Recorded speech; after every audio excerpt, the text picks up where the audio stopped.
In 1787, they got together to form a more perfect union. The union they had was not working. It was a union. They started out, it was not going to last much longer. And what we've seen and what we're seeing with where we are now, we've got a union that is in trouble.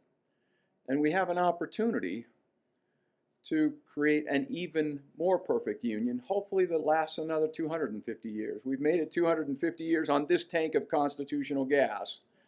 It is time to refill the tank and retread the tires and change the oil and look at the structure of this system so that we fine-tune that our posterity can make another 250 years. And as we heard from Representative Gentile, this is not left-right. This is not Republican-Democrat. This is not progressive and conservative. This is about the balance in this constitutional structure that amplifies the voice of our people. Without that balance, they have no voice.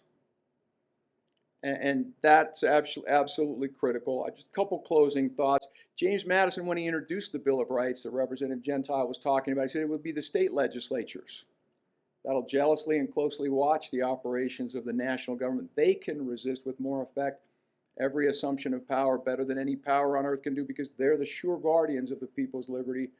And then John Dickinson said the states, the governments, they're sovereign and supreme in all things that relate to each state. They're subordinate barely in the things that relate to the whole, and it'll be their own faults if they allow the federal government to interfere in the things of their sovereignty.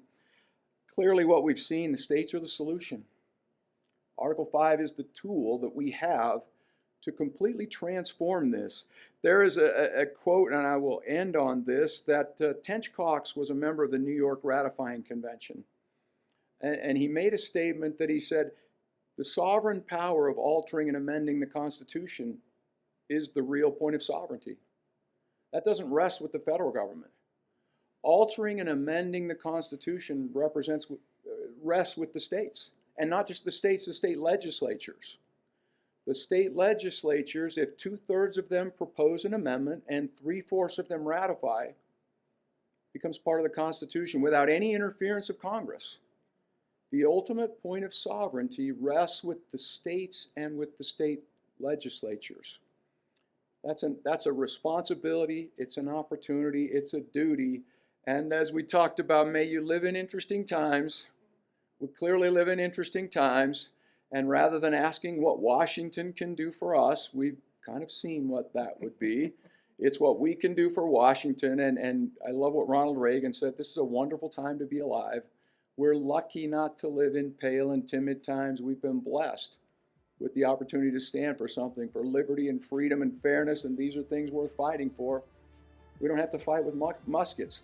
We don't have to get out on the line. Because of what they gave us in the Constitution, we have Article 5, we can fight with that to restore that governing voice, restore that balance that amplifies our people to govern of, by, and for the people. I'm so grateful for you. I'm grateful for the information we had, and let's go use Article 5 as our tool to create an even more perfect union for that next 250 years.